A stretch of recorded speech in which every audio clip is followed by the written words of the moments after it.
To the show, we have a Santa Clarita update. Today's the 5th of July, the day after July 4th. Well, of course, 2025.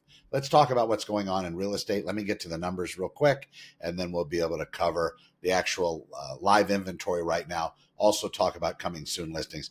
But currently, we have 16 listings poised as coming soon on the market. In the last 7 days, we've had 13 properties added to the coming soon category. We have 53 new listings that have been added in the past 7 days. 69 properties have had their prices changed. That's a massive reduction from the typical 7-day stretch of price changes, usually in the triple digits, 100, 115. So that's really declined in the market, and also seems like the economy is getting stronger, even though people are saying that it was supposed to fail. So we're watching this happen.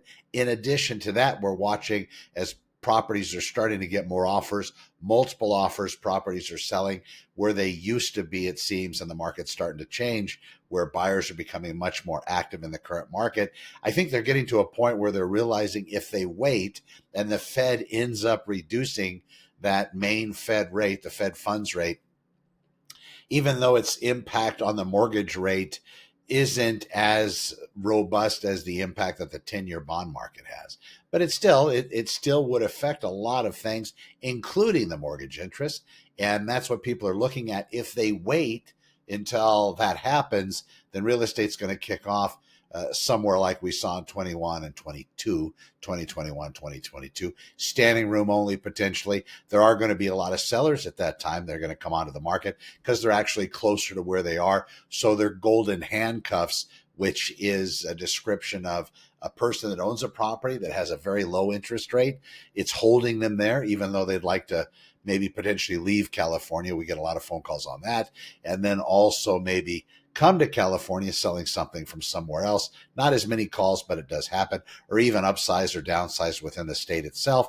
But those phone calls, the holdback is these golden handcuffs, meaning they're locked in at a very low interest rate. They really don't want to do the property management thing as far as renting their properties out, which there is good money, but if the market breaks loose a little bit, more than likely the rental figures could also come down. It's just going to depend. California has always been funny for rentals. There's a lot of rules there when it comes to foreclosure actions. Before you jump into that market and become a landlord and want to start renting out properties, make sure you investigate those rules in the particular county and also city, the impacts that it could potentially have on the property that you're going to rent out. It might be that the people in there can stay after they're not paying for a long time, a year, year and a half. Even if you have the best attorneys on the case, the local rules and guidelines will prohibit you from actually getting them out of the property in an eviction type way. And all they're going to have to prove in some cases, and this is very much a very California thing, it seems. I know I've talked to people from other states. They don't have this issue. If somebody doesn't pay the rent and it goes on for a while, 2, 3, 4, 5, 6 months after they've quit paying rent, those owners have had a notice of default filing on the property.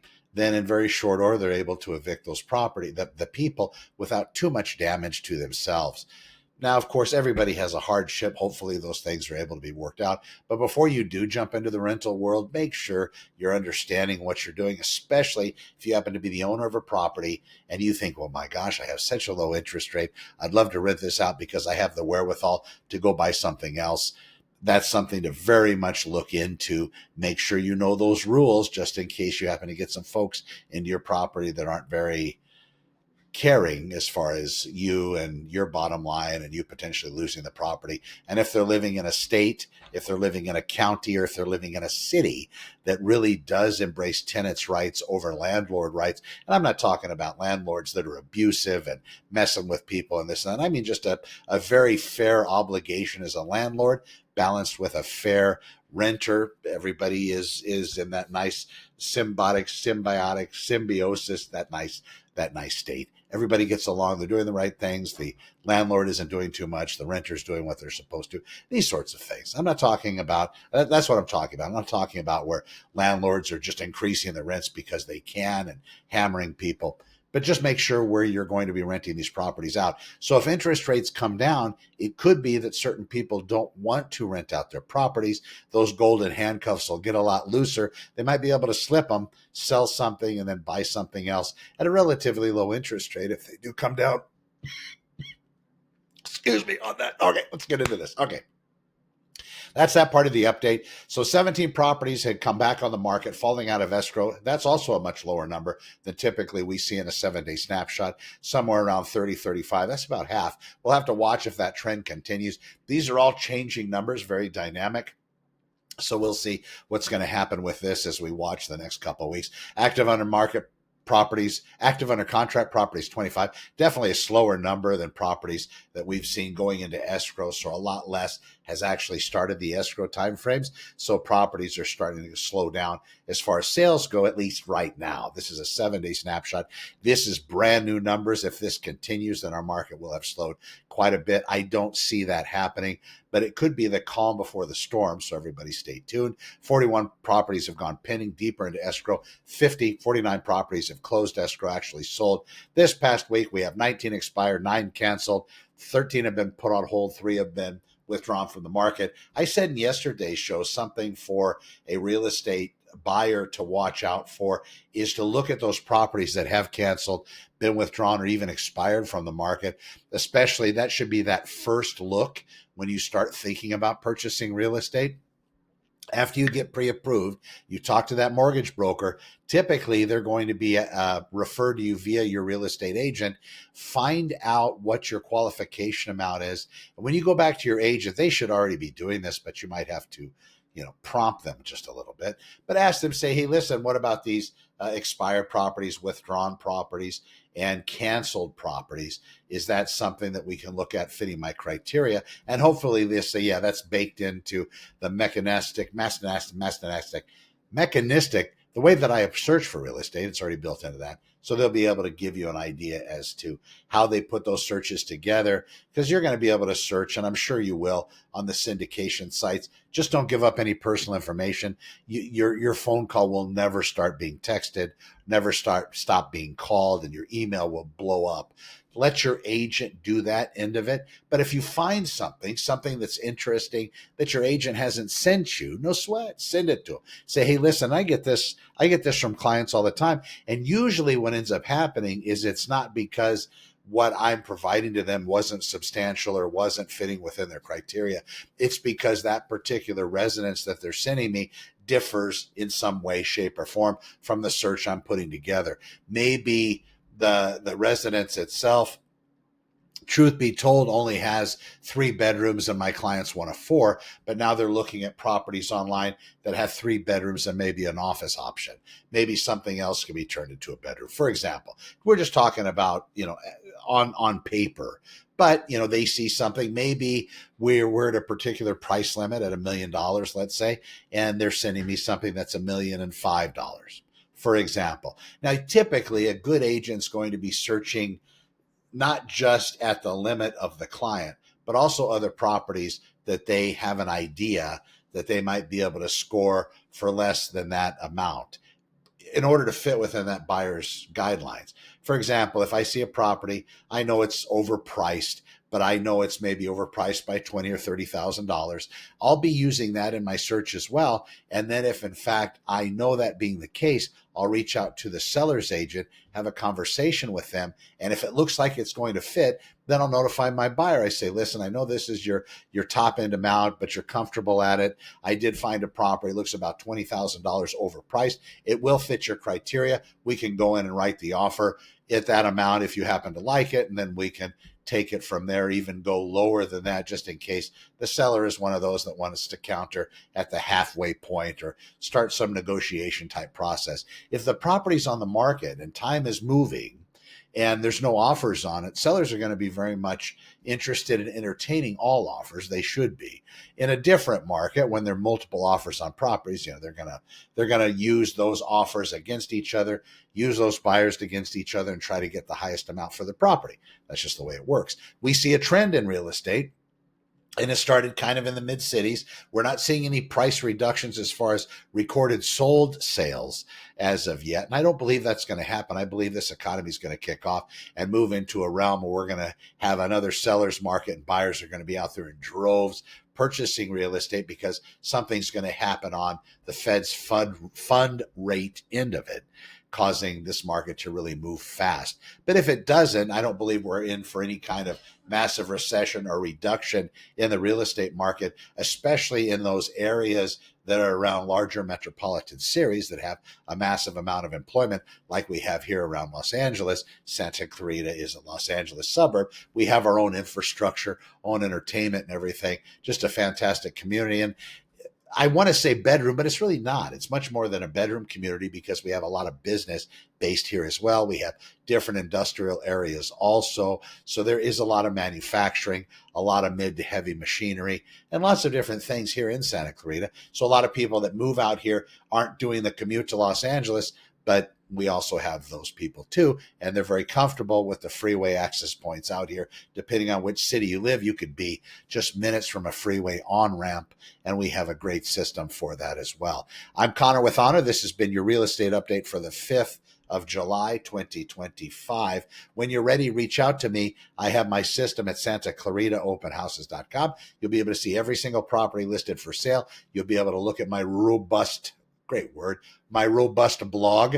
So you can look at that. I do write articles every day, such as this one. And then I also talk about the real estate market from a kind of a different angle, more of a protective security type angle, because when I bought my first house back in 1996, my agent completely took advantage of me. And that was my whole catalyst in getting into this business. I was a police officer back then. And, I felt so insecure because there's nothing I could do about what my agent did. I was able to make amends. No, they were able to make amends with me after I hunted them down, but it wasn't easy. And that was the reason why I started to get my real estate license, because if they're going to do it to me, they'll do it to anybody. And they did it to me, and I was able to at least make it work out okay in my favor. But that's time, that's trauma, that's stress, that's damage that I'm not going to ever get back, nor will I recover from in the long run. Everything takes those minutes away. And it was a lot of minutes that I expended trying to make this right. Just trying to get the agent to contact me was remarkable. And I had to do it. Funny story. I had to do it. Had a partner at work. We were shooting radar out on Huntington Drive in East LA. I think that was the street. So we're sitting out there. I think the street was the name named after Superior, maybe. Anyway, I don't even know if they intersect. But we're shooting radar out there. He knew the drill. I bought this house, moved in, had some massive main issue with that main pipe going to the sewer, just being inundated with roots and trees. And yes, we had it inspected. And my home inspector, no sweat, piece of cake. It's easy. He knows the agent. The agent referred him. And throughout that next process, when I was taking a shower the first day after we had moved in, the next day I was getting in the shower and I got out and I slipped on the floor, fell on my and almost hit my head on the edge of the toilet. And that would have been lights out for Connor. Probably wouldn't have survived that. Anyway, the house was flooded. So fine, we looked at different things. I remember inside of a cabinet in the kitchen, all these plumbing, when plumbers come out and do stuff, they'll put like stickers.